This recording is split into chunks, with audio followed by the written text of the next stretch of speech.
One of our most special times together is to have coffee in the morning before the day gets too hectic. And in San Francisco, we lucked out and we have this gorgeous little nook that we have coffee together. And it's just the place that we hope and dream and just really connect on a deeper level than we have time to most of the week. Yeah, it's just by the window where we get to look out at the bridge, just away from everything enough that it feels like we are sharing our thoughts and our ideas. And I don't know, and coffee is just this comfort spot for us, just cappuccinos especially, because you get to sip on them a little bit longer. Yes, nice hot drink. Yeah. I think solves the world's problems. And caffeine. You need the caffeine some mornings. Fun fact, Kevin didn't actually drink coffee until he was over 50 years old. Then I bought some coffee maker that was did frothing and that kind of thing. And there was some ritualisticness about it that I really enjoyed.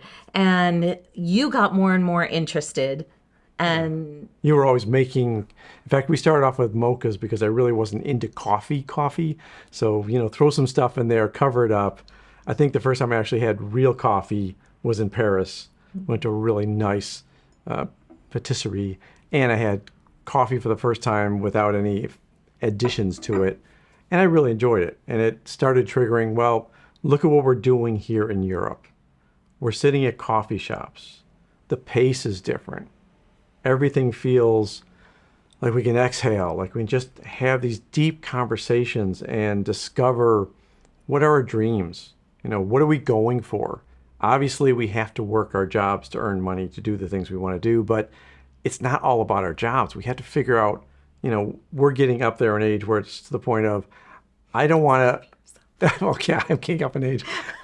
I don't want to spend my life saying, I spent too much time working and not enough time enjoying the people and places and things around us. I want to enjoy those experiences we've had just vacationing and see how much more that we can pull out. So our little coffee nook in this apartment has been a little tiny salvation of we're journeying to the nook and talking and chatting and having these same kind of conversations and our exhale time. It's for sure been where we've just opened up about all of our hopes and dreams and planning and kind of, I guess, sorting out details for everything. It's not as though we're not busy, but it's time together, which we didn't used to have either. Right. And I think even, when we would travel to Europe, it was always very cold when we would go. So our coffee shop experiences were just like a warm fuzzy. And then we went to Italy and the weather was actually nicer. So we were finding ourselves sitting outside, or even Australia. We went to Sydney. We found some nice places just to sit outside, and anything we can do to, it's not even just people watching, but it's environment watching, looking around, just breathing in the history, the place. What's the backdrop? Is it water? Is it mountains? Is it something else? All that has energized us and made us feel like this is the important stuff. The people at the next table who asked us a question and we'd have these conversations, these random conversations were some of the best things, some of the best memories I had of going to different countries. And I want to have more of that. I want to inspire that to continue to happen, because going at a breakneck pace all the time, constantly working for what end? It was interesting because we were home during the pandemic.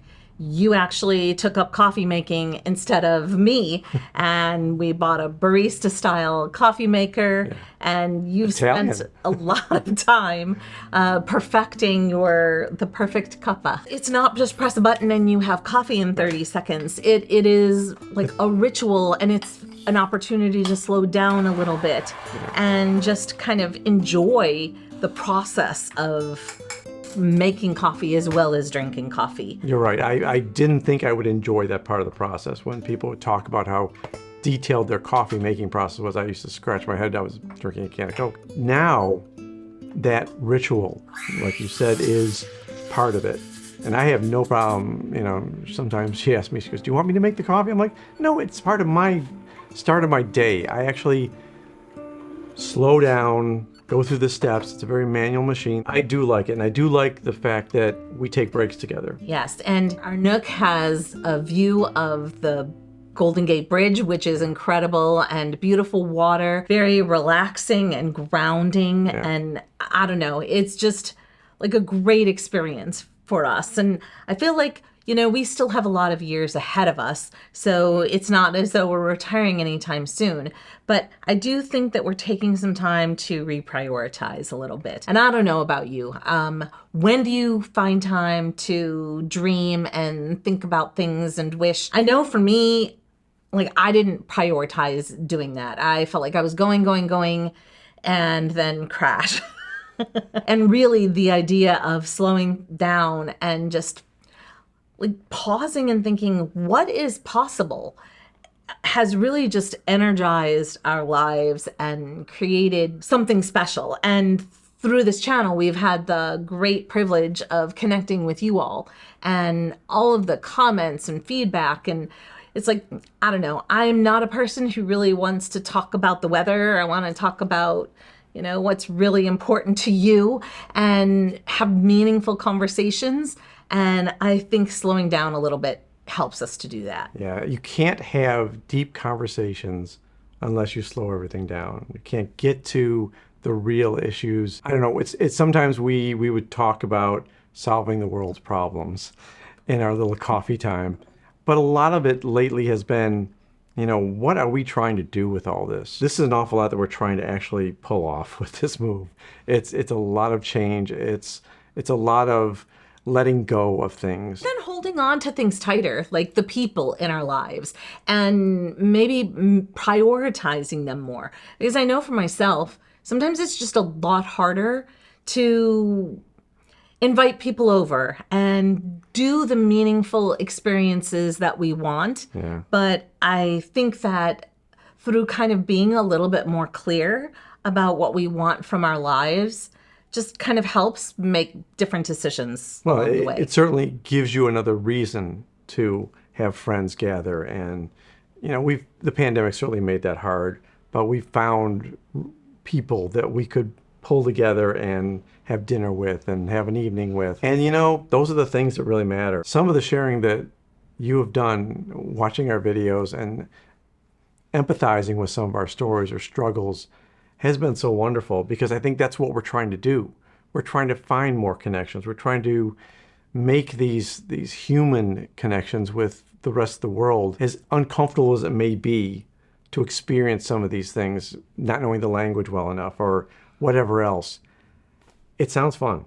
It sounds like a really lovely change of pace. I think the takeaway from all this is that we want to experience new things. We want to experience different things. We want to be involved with new people, new environments, and our old friends. We want to make deeper connections with them and family. All of this is our transition, our next stage of life that we're really pushing towards. We still have so much to explore, and although we haven't resolved all of our questions yet. Like what country we're going to. The big ones. What we're going to do when we get there. Yeah. What our lives are going to look like. Yeah, it's all up in the air. So there will be much more coffee. A lot of coffee. In our future. Much more coffee. Tons of coffee.